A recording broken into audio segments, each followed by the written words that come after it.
Imagine GPS, weather, and emergency comms vanishing for hours because someone flipped a packet. Satellites feel distant, but they run our clocks, banks, flights, and weather forecasts. A single disrupted satellite can cascade into grounded planes, delayed trades, and blind first responders. That dependence makes satellites high-value targets for attackers who want broad impact with a small effort. In this video, I'll map how attacks happen, show real incidents, and walk through practical defenses operators use today, starting with why satellites attract so much attention. First, why attack satellites? One satellite serves millions of users. They operate for a decade or more with slow updates. Signals broadcast across continents, so attackers can strike from afar. Complex supply chains and many vendors mean many weak links. And GPS timing underpins banking and power grids, so spoofing or jamming delivers outsized damage. Those facts explain why criminals and nation-states both look up with interest, and why defense matters now. Who attacks satellites? Organized criminals seek ransom and chaos. Nation-states pursue espionage and strategic advantage without open conflict. Opportunistic hackers probe exposed terminals and cloud services for easy wins. Sometimes, insiders or compromised contractors become the vector. Motives range from money to military effect, but the methods overlap. Go after the easiest weak link and scale the impact. That mix sets the stage for real-world incidents you can study next. The 2022 Viasat KA-SAT incident shows real impact. Attackers wiped tens of thousands of satellite modems during a major conflict, severing internet and disabling wind turbine controls in Germany. The malware, later called acid rain, pushed destructive commands to endpoints. That event highlighted how a single SATCOM network can ripple through energy, communications, and public safety, turning a network outage into a national problem. So how did attackers reach those devices? GNSS spoofing and jamming are stealthy threats. Ships and aircraft have reported phantom positions or sudden GPS loss near conflict zones. GNSS signals arrive very weakly at Earth's surface, so cheap transmitters can overwhelm them. Spoofed signals inject fake coordinates. Jamming raises the noise floor. Navigation systems can be deceived or blinded, with safety-of-life consequences. Next, we'll look at the common entry points attackers actually use on the ground and terminals. SATCOM terminals and modems are frequent weak spots. Researchers have found hard-coded passwords, insecure protocols, and unpatched firmware on aviation and maritime terminals. Attackers often compromise these devices, then pivot into operator networks. A single exposed terminal can act like an unlocked door to a mission. That's why secure configuration and regular patching matter. But why do these basic issues persist across decades of deployments? Think of the attack surface as 3 layers: space, ground, and link. The space layer includes onboard computers, radios, and payloads. The ground layer covers mission control, teleports, and cloud pipelines. The link is the radio and optical connection between Earth and orbit. Mapping controls to each layer enables defense in depth. If one layer fails, others can protect the mission. We'll start by unpacking the space segment and its unique risks. Space segment risks include unauthorized command injection, payload retasking, resource exhaustion, and malicious firmware updates. Onboard systems run long missions with limited patching windows. Deterministic safeties, like command whitelists and emergency safe modes, reduce risk if an attacker slips in. Satellites must be resilient to bad inputs because physical repair is nearly impossible. Next, we'll look down at the ground segment, where most breaches actually begin.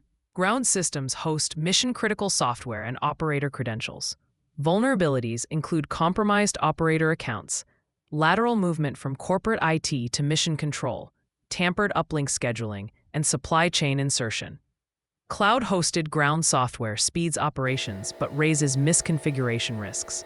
Defenders harden this layer with strict segmentation, privileged access management, and clean room recovery plans. And that brings us to the link layer, the fragile radio paths attackers target with interference and deception. The link segment covers uplink and downlink radios, GNSS bands, and inter-satellite crosslinks. Attacks here include jamming, which floods the band with noise, and spoofing, which crafts believable fake signals. Eavesdropping on unencrypted links also leaks sensitive data. Defenses require robust encryption, frequency diversity, and cross-site RF monitoring. So how do defenders stack controls across all three layers to keep satellites safe? Let's walk through practical protections. Secure by design principles are the foundation. Segment TT&C from payloads and corporate networks, enforce least privilege, and require strong identity controls. Zero trust thinking treats every actor as untrusted until proven safe. Implement hardware-backed keys and multi-factor authentication for operators. Build deterministic safeties into spacecraft to reject unexpected commands. Assume compromise is possible and design systems so a single breach cannot topple a mission. Next, we'll dig into cryptography and key management in orbit. Cryptography protects commands and telemetry, end-to-end. Use message authentication to stop replay and forgery. Store keys in hardware security modules on the ground and tamper-resistant secure elements in space. Support in-orbit rekeying and crypto agility so you can update algorithms in long missions. Plan for post-quantum migration today to avoid future obsolescence. Strong keys and rotation shrink the window attackers can exploit, but updates themselves present a different risk. Secure boot and signed firmware ensure a satellite runs only authorized code. Operators sign every update, verify signatures on board, and prevent downgrade attacks. Updates are staged, tested on flat-sat rigs, then rolled out in controlled windows. Treat each uplinked patch like surgery, with checklists, dry runs, and rollback plans. Even so, you still need observability to spot a live attack. That's where telemetry analytics and threat hunting enter the picture. Telemetry analytics learns normal spacecraft behavior, power use, attitude control, thermal profiles, and link patterns. Anomaly detection flags odd command sequences, off-hours uplinks, or mode changes. RF monitoring correlates jamming events across stations. Immutable logs with integrity controls support investigations and attribution.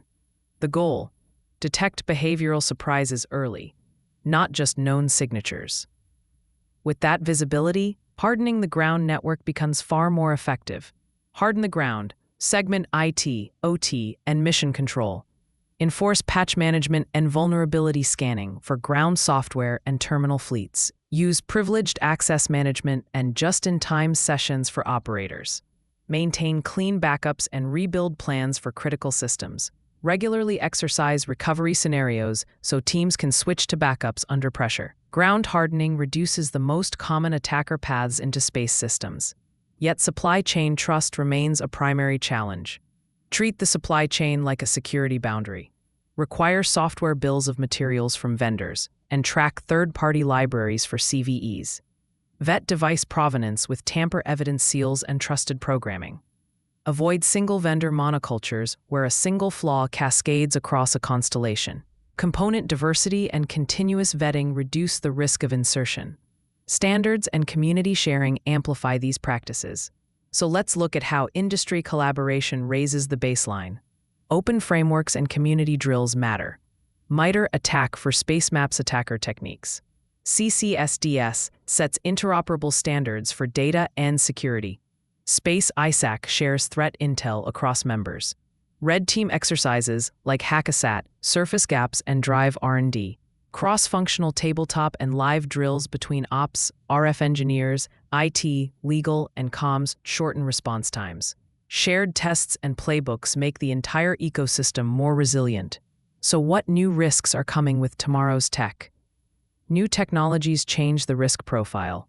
Software-defined satellites let operators reprogram payloads in orbit, increasing agility and update attack surface. Mega constellations use inter-satellite crosslinks that demand scaled key management. Cloud-native ground segments speed deployment but risk misconfigurations.